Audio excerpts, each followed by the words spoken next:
Entendes o que estás lendo? O podcast que te leva através das páginas da Bíblia. Livro por livro. Capítulo por capítulo. Uma exposição bíblica emocionante. Aperte os cintos e embarque comigo nesta viagem.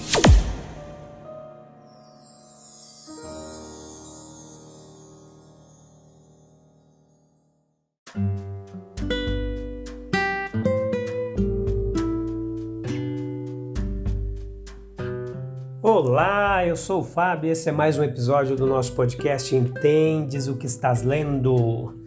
Um momento fantástico de reflexão bíblica, de pregação expositiva da Palavra de Deus. E hoje a gente vai começar uma nova viagem. Vocês estão animados? Tudo bem com vocês? Você que já me acompanhou através do livro de Gênesis, através do livro de João, que nós finalizamos.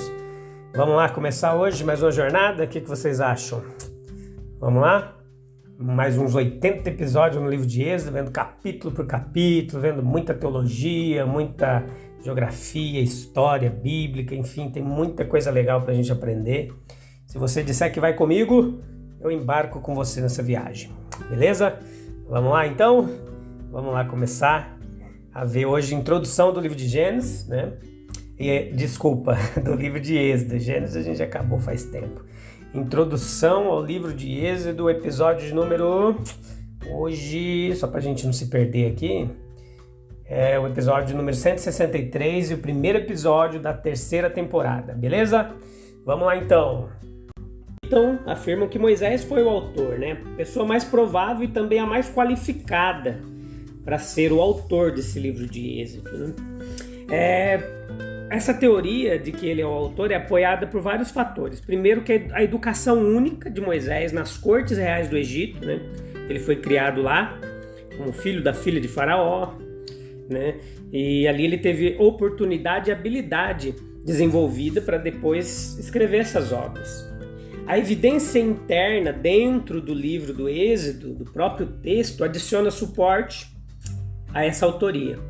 Muitas conversas, eventos e detalhes geográficos podem ser conhecidos apenas por uma testemunha ocular ou alguém que foi participante.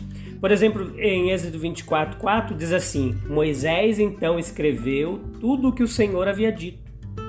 Além disso, outros livros bíblicos se referem à lei de Moisés, Êxodo 1:7, 1 Reis 2:3, indicando que Êxodo, que inclui regras e regulamentos, foi escrito por Moisés. O próprio Jesus introduziu uma citação de Êxodo 20:12 e Êxodo 21:17 com as palavras: pois Moisés disse, Marcos 7:10, confirmando o seu próprio entendimento do autor do livro. O Êxodo ali, todo esse relato que a gente vai ver aqui em muitos episódios, ele começa na região egípcia de Goshen, ou Goshen, né? E o povo então ele viajou para fora do Egito e acredita-se tradicionalmente que eles mudaram-se para a direção ao extremo sul de toda a península ali do Monte Sinai. Eles acamparam no Monte Sinai, onde Moisés recebeu os mandamentos de Deus. Todo o livro, esse livro que a gente vai ver, de muitos capítulos, ele cobre um período de aproximadamente 80 anos. Desde pouco antes do nascimento de Moisés, por volta de 1526 a.C., até esses eventos que ocorreram no Monte Sinai, em 1446. Em Êxodo, nós testemunhamos Deus começando a cumprir suas promessas a Abraão, Isaque e Jacó. Embora os filhos de Israel eles tenham sido escravizados em uma terra estrangeira, Deus milagrosa e dramaticamente os libertou. E então vai estabelecer Israel como uma nação teocrática sob sua aliança com Moisés, estabelecida lá no Monte Sinai. Então, o que nós vamos ver nessa viagem através do livro de Êxodo? Nós vamos falar das 10 pragas, da instituição da Páscoa, nós vamos ver a divisão do Mar Vermelho, a temível majestade da presença de Deus manifestada ali no Monte Sinai, a entrega dos 10 mandamentos, a construção do tabernáculo, e todos esses eventos do Êxodo são fundamentais e ajudaram a formar a fé judaica e depois também serviu de base para muitas coisas que nós temos hoje no cristianismo. Então, eles fornecem um contexto de fundo crucial para ajudar os futuros leitores das Escrituras a entender toda a mensagem de redenção que tem na Bíblia. A frequência de referências ao Êxodo por vários outros escritores bíblicos em vários outros livros da Bíblia e até mesmo as próprias palavras de Jesus nos afirmam, nos atestam toda essa importância que o livro tem. Então, o tema geral de Êxodo, se tivesse um tema, um título, seria redenção. Como Deus libertou os israelitas e os tornou e os fez seu povo especial, único, separado e escolhido. Depois de resgatá-los da escravidão, Deus providenciou uma lei que dava instruções sobre como esse povo poderia ser consagrado ou santificado. Então ele estabelece um sistema de sacrifício que os guia e os conduz para um comportamento de adoração apropriado. E de toda essa mesma forma, Deus forneceu instruções detalhadas para a construção do seu tabernáculo ou a tenda. Ele pretendia viver entre os israelitas e manifestar a sua glória, a Shekinah de Deus. Outra prova de que eles eram de fato seu povo. O pacto mosaico, desvelado por meio do Decálogo, os 10 mandamentos, fornece toda a base para as crenças e práticas do judaísmo, desde práticas alimentares comuns até regulamentos complexos que envolviam a adoração. Por meio da lei, Deus diz que tudo na vida se relaciona com Deus. Nada está fora disso. O título Êxodo ele foi dado na Septuaginta, a versão grega ali da Bíblia, que o derivou do evento principal encontrado no livro, que foi a libertação da escravidão e o êxodo, ou a partida da nação israelita do Egito, pela mão de Yahvé, o Deus de seus antepassados. Então, como os israelitas que deixaram o Egito, isso tudo é simbólico para os cristãos que também deixaram, que estão redimidos em Cristo e deixaram o mundo. Sob o pacto mosaico, as pessoas sacrificavam anualmente animais sem mácula, de acordo com regulamentos específicos, para que seus pecados fossem cobertos ou suportados por aquele animal. Então, o autor do livro aos Hebreus, por exemplo, no Novo Testamento, lá em Hebreus 10, versículo 3 e 4, fala assim, esses sacrifícios são uma lembrança anual dos pecados, porque é impossível que o sangue de touros e bodes tire os pecados. O sacrifício de Jesus na cruz cumpriu a lei. Ele foi como o Cordeiro perfeito de Deus. Ele tirou nossos pecados permanentemente quando ele sacrificou por nós.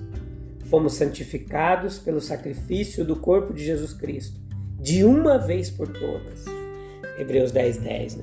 O livro de Êxodo é uma continuação natural do livro de Gênesis, ou seja, sem o conteúdo de Gênesis fica difícil compreender os acontecimentos do livro de Êxodo.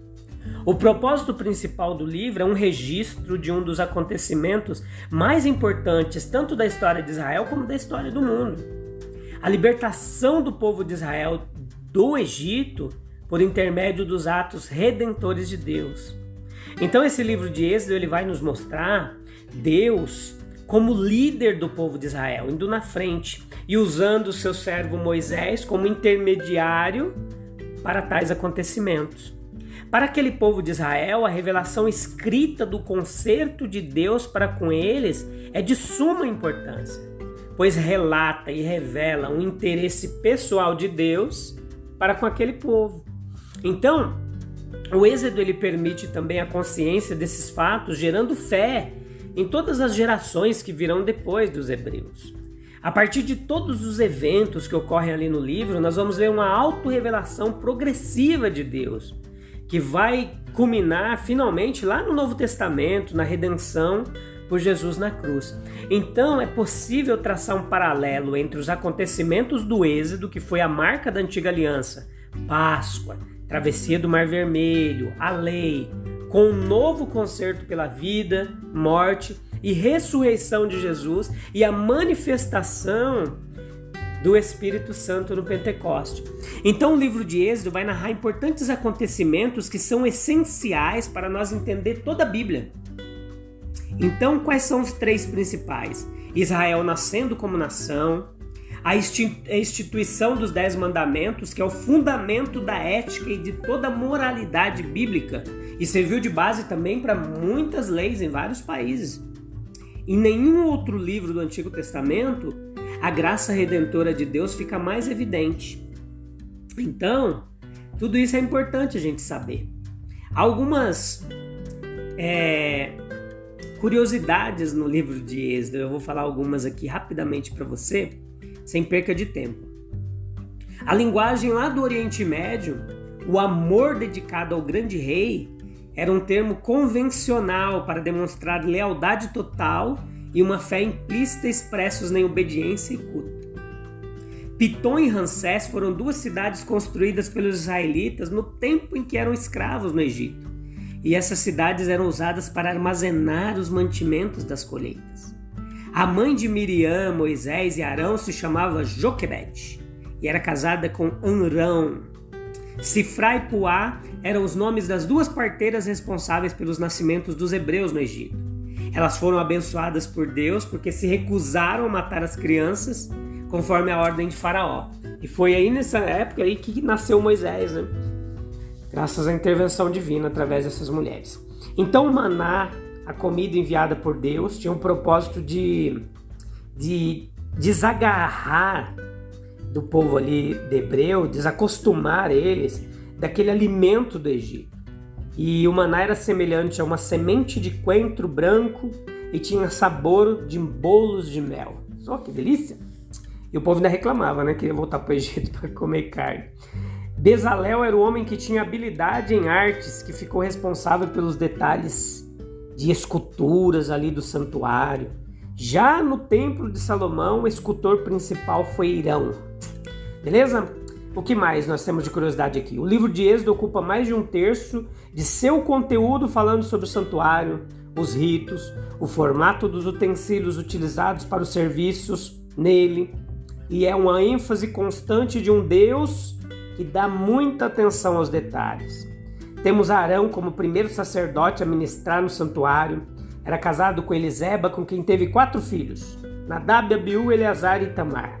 Os 2 primeiros morreram fulminados dentro do santuário porque eles introduziram um fogo diferente, né? Um fogo estranho, daquele que Deus havia estipulado e ordenado a Moisés. Então outra curiosidade é que a partir da 3ª praga dos piolhos, os magos do Egito não conseguiram mais imitar os sinais que Moisés havia efetuado diante do faraó e exclamam com espanto: isso é o dedo de Deus.